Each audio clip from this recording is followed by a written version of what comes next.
Hello everyone, स्वागत है आप सभी का। जिसकी लाठी उसकी भैंस, इशारा आप समझ ही गए होंगे। ईरान के सस्पेक्टेड न्यूक्लियर टेस्ट के बाद यूएसए एंड अरब कंट्रीज ने ज़्यादा विलिंगनेस दिखाई है सीज फायर के लिए, और सऊदी अरेबिया ने तो तेहरान के एक मिनिस्टर से बातचीत की सीज फायर पर, और इस मीटिंग में इजराइल को नहीं बुलाया बिकॉज इजराइल आज के समय में सीज फायर के लिए विलिंग नहीं है। लेकिन यहाँ पर मुद्दा सिर्फ और सिर्फ सीज फायर का नहीं है। मिडिल ईस्ट में कंप्लीटली एक डिफरेंट ही सिनेरियो निकल कर आ रहा है।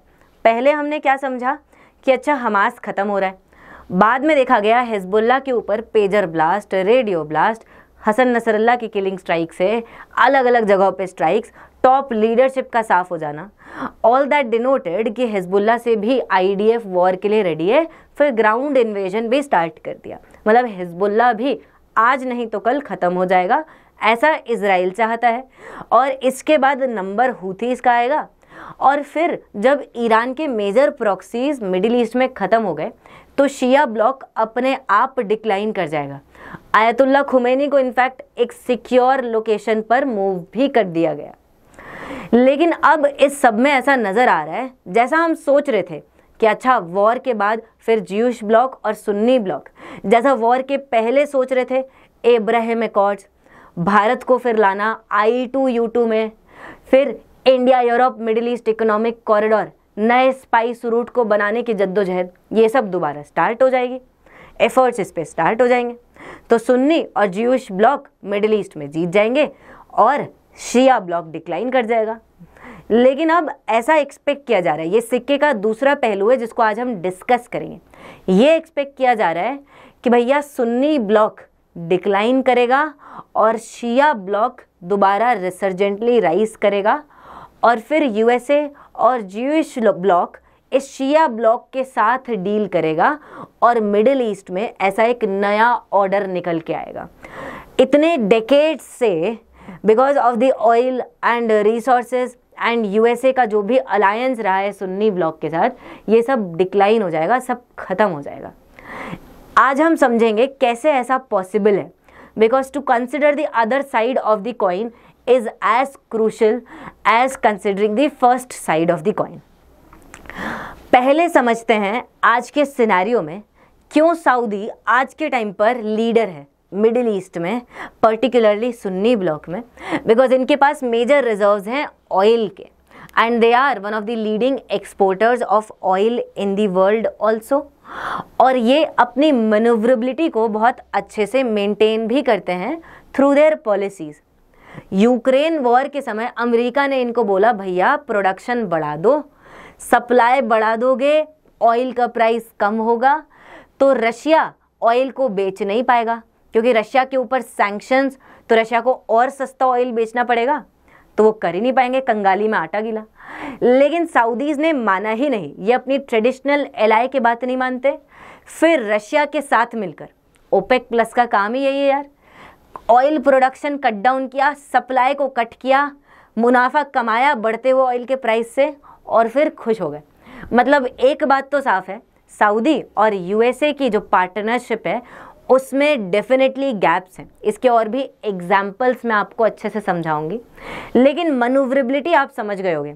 लेकिन अब ये पावर ऑफ मनूवर लिमिट हो रही है क्योंकि दुनिया को पता है future is not oil, future is भैया नेचुरल गैस, और क्लाइमेट चेंज की वजह से क्लीनर फ्यूल पर नेचुरल गैस की तरफ मूव करना है, और ऑयल के रिजर्व्स तो वैसे भी एक दिन कंप्लीटली खत्म हो जाएंगे। इसकी वजह से अब ये सऊदी डरा हुआ है क्योंकि इनको पता है इनके पास उतने रिजर्व्स तो है नहीं। नेचुरल गैस में they are not the leaders in the production by any chance. Natural gas में तो रशिया है, ईरान है, इनसे बड़े बड़े ये प्लेयर्स बैठे हैं, तो इनको शायद लॉन्ग रन में यूएसए इनका खुद का पार्टनर भी ना पूछे, क्योंकि यूएसए इनको पूछता ही इसलिए था क्योंकि इनके पास ऑयल था। जैसे आप यहाँ देखिए, जब 1973 का योम किरपुर वॉर हुआ और यहाँ पर इजराइल जीता अरब कंट्रीज से, तो अरब कंट्रीज को गुस्सा आया, सऊदीज ने प्रोडक्शन ऑयल का कट डाउन किया ताकि इजराइल और यूएसए को महंगाई लग जाए। इसकी वजह से 73-74 के आसपास पूरी दुनिया में ऑयल क्राइसिस आ गया। That is why US and Saudi दोनों को पता है, दोनों को एक दूसरे की ज़रूरत है। लेकिन जब सऊदीज के पास ऑयल है ही नहीं तो फिर इनकी ज़रूरत यूएसए को है ही नहीं, फिर तो अमेरिका कहीं और देखेगा। और अमेरिका एक प्रॉफिट सेंटर्ड कंट्री है, इनको अपने प्रॉफिट की ज़रूरत है। इनको अगर लगेगा रशिया और ईरान में नेचुरल गैस की पार्टनरशिप है, रशिया ईरान को कॉम्पिटिटर की तरफ देखता है नेचुरल गैस में, क्योंकि दोनों के पास नेचुरल गैस है, तब भी यहाँ पर पार्टनरशिप करता है, इन्वेस्ट करने की कोशिश करता है, because they are part of now this axis of resistance. ऐसे में अगर इजराइल आयतुल्लाह खोमेनी को कुछ कर देता है, लोगों को रियलाइज हो जाता है कि खोमेनी की रिजिड स्टैंड की वजह से हम अपने नेचुरल गैस रिसोर्सेज का यूज नहीं कर पा रहे दुनिया भर में, राइट, तो खोमेनी के ऑफिस को तो इम्पैक्ट होगा, लेकिन लार्जर ईरान को इम्पैक्ट नहीं होगा। और फिर जो लार्जर ईरान यहाँ से निकलेगा वॉर के बाद, उसके साथ यूएस अपना खुद का नेचुरल गैस पर अलायंस पार्टनरशिप कर सकता है, so as to reduce the presence of Russia as well as China in this Shia crescent in this part of the world. इन सबको देखते हुए सऊदीज को पता है they are vulnerable, that's why they are diversifying also.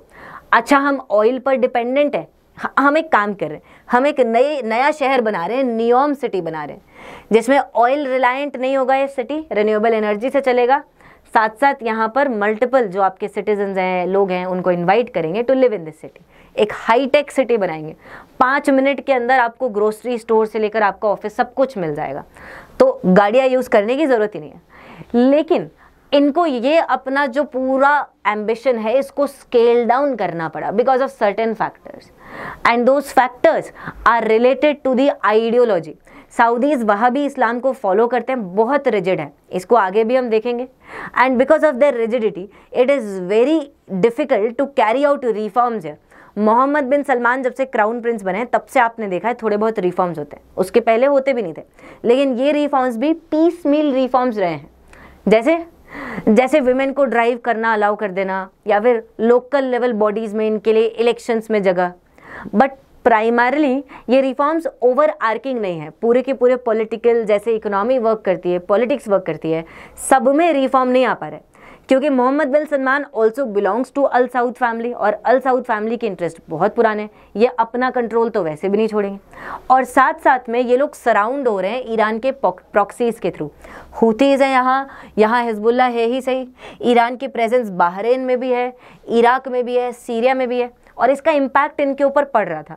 ये लोग Yemen war में कूद गए थे 2017 के बाद से ही, और उसके बाद हुतीज़ ने भी इनके रियाद इंटरनेशनल एयरपोर्ट पर अटैक्स कर दिए थे। अब जब सऊदीज़ ने बोला यूएसए को हमको सिक्योरिटी प्रोवाइड करो, हमारे एयरपोर्ट्स खतरे में, यूएस ने मना कर दिया था, लिटरली प्लेन मुंह पर मना कर दिया था।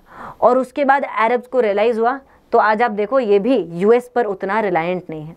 तो इनको पता है इनको अपना डिफेंस बढ़ाने की ज़रूरत है, और ये हर साल अपना डिफेंस का स्पेंडिंग भी बढ़ा रहे हैं। सिपरी की आप रिपोर्ट देखा करते होंगे, Stockholm International Peace Research Institute की, Bharat one of the largest spenders in defence है, सऊदी भी इस लिस्ट में टॉप मोस्ट में आता है। तो इनको पता है ऐसा है, लेकिन अब करे क्या, सोसाइटी इतनी रिजिड है, जैसे लोग इतने रिजिड फॉर्म के, इन्होंने इतने टाइम पीरियड तक एक rigid form of Islam follow किया है, नो म्यूजिक, नो पेंटिंग, ऐसे मतलब एक रिजिड कट्टरपंथी फॉर्म है। और यही वहाबी फॉर्म ऑफ इस्लाम कौन अपनाता है, ये अल-कायदा, और ये सब हम देखेंगे बाय द वे। लेकिन because of this rigidity Saudi का जो विजन 2030 है that is under threat. Under this vision 2030 इन्होंने कहा है हम ऑयल से डाइवर्सिफाई करेंगे in other parts of the economy. अब एक पार्ट हो सकता है टूरिज्म का, डेजर्ट की सैंड का यूज़ करना, है ना, टूरिज्म के लिए। तो ये शानदार सऊदी कैंपेन बनाते हैं विथ भारत, टूरिस्ट इन्वाइट करते हैं, फिर ये रेड सी में बोलते हैं हम आइलैंड्स डेवलप करेंगे टूरिज्म के लिए।